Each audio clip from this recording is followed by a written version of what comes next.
सफलता के लिए एक कहानी और हम लेकर आए हैं। नमस्कार, आपका मित्र चंद्रशेखर कापी। जो लक्ष्य ठाना है उसे प्राप्त करने के लिए समय का सदुपयोग, सकारात्मकता और कड़ी मेहनत बहुत जरूरी है। इसे हम एक कहानी के माध्यम से समझेंगे। मुझे आशा है कि आपको ये कहानी बहुत अच्छी लगेगी और अच्छी लगे तो कमेंट में जरूर बताइएगा। एक शहर में रोहन नाम का लड़का अपने माता पिता के साथ रहता था। रोहन जिज्ञासु स्वभाव का लड़का था। उसे बचपन से ही पेंटिंग बनाने का शौक था, इसलिए रोहन आर्ट में ही अपना भविष्य बनाना चाहता था। उसका सपना एक कामयाब पेंटिंग आर्टिस्ट बनने का था। वह हमेशा नई नई पेंटिंग बनाने में अपना ज्यादातर समय बिताता था। रोहन 10वीं कक्षा में पढ़ रहा था, लेकिन पढ़ाई में उसका खास मन नहीं लगता था। रोहन के माता पिता उसके पढ़ाई को लेकर बहुत चिंतित रहते थे कि बोर्ड एग्जाम है और रोहन पढ़ाई पर ध्यान नहीं दे रहा है। उसके माता पिता को समझ नहीं आ रहा था कि क्या करें। उन्होंने सोचा कि क्यों न स्कूल जाकर रोहन के टीचर से बात की जाए। दूसरे दिन रोहन के माता पिता उसके टीचर से मिलने स्कूल गए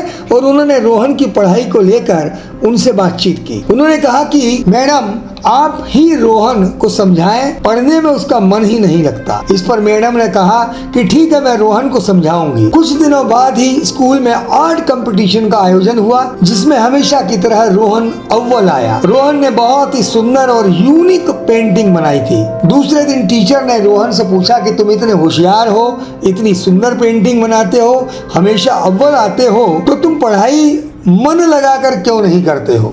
रोहन ने कहा कि मैडम, मुझे पेंटिंग करना अच्छा लगता है, मेरा पढ़ाई में मन नहीं लगता। तो मैडम ने कहा कि वो ठीक है, लेकिन पढ़ाई करना भी तो जरूरी है। अगर तुम कोशिश करो तो पढ़ाई में भी अव्वल आ सकते हो। रोहन ने कहा कि मैडम, वो कैसे? क्या आप इसमें मेरी मदद करेंगी? इस पर मैडम ने कहा कि जैसे तुम पूरा ध्यान लगाकर पेंटिंग बनाते हो, वैसे ही पढ़ाई करते समय भी तुम्हारा पूरा ध्यान सिर्फ पढ़ाई पर ही होना चाहिए। तुम पेंटिंग और पढ़ाई दोनों के लिए अलग अलग समय निर्धारित कर सकते हो, जिससे तुम दोनों कामों को समय दे सकते हो। रोहन को मैडम का सुझाव बहुत अच्छा लगा और मैडम के समझाने के बाद रोहन पेंटिंग के साथ पढ़ाई पर भी ध्यान देने लगा। अब रोहन बहुत अच्छे से पढ़ाई करने लगा। इसके परिणाम स्वरूप रोहन 10वीं की परीक्षा में फर्स्ट डिवीजन में पास हो गया। यह सुनकर उसके माता पिता बहुत खुश हो गए और उन्होंने रोहन की मैडम को धन्यवाद भी दिया। अब पेंटिंग के साथ पढ़ाई में भी रोहन का मन लगने लगा, परंतु रोहन को यह समझ नहीं आ रहा था कि कलाकार बनने की दिशा में आगे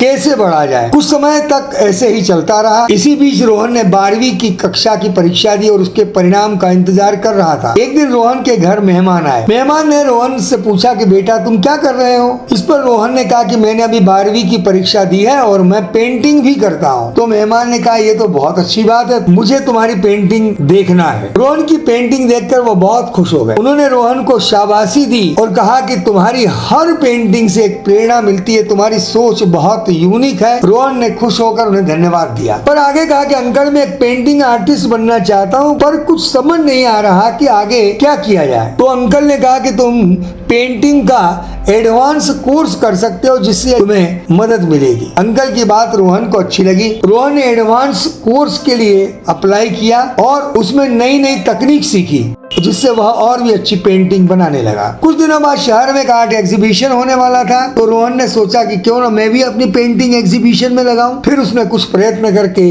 अपनी कुछ पेंटिंग आर्ट एग्जीबिशन में लगाई। एग्जीबिशन में लोगों को रोहन की बनाई पेंटिंग बहुत सुंदर और मनभावन लगी। एग्जीबिशन में रोहन की पेंटिंग को पहला इनाम भी मिला, जिससे उसका मनोबल बढ़ा। अब रोहन अपनी पेंटिंग सोशल मीडिया पर भी पोस्ट करने लगा, जिससे वह देश और विदेश में प्रसिद्ध हो गया। रोहन एक कामयाब पेंटिंग आर्टिस्ट बन गया। कुछ समय बाद रोहन ने एक आर्ट ट्रेनिंग सेंटर शुरू किया, जिसमें हर वर्ग के लोग सीखने आने लगे और वह एक सुप्रसिद्ध चित्रकार होने के साथ साथ एक कुशल प्रशिक्षक भी हो गया। आगे जाके उसका बहुत नाम हुआ। इस कहानी से हम सीख सकते हैं कि लक्ष्य प्राप्त करना है तो उस पर लगातार मेहनत करते रहो। अपने मन में वही बात सोचते रहो, चाहे कुछ भी हो जाए, अपनी सोची हुई मंजिल को बीच में मत छोड़ना। श्री कृष्ण कहते हैं कि समय का सदुपयोग करने से और सकारात्मक लोगों के साथ रहने से सफलता प्राप्त की जा सकती है। जय श्री कृष्ण। आपका जीवन आनंदमय हो, सफल हो।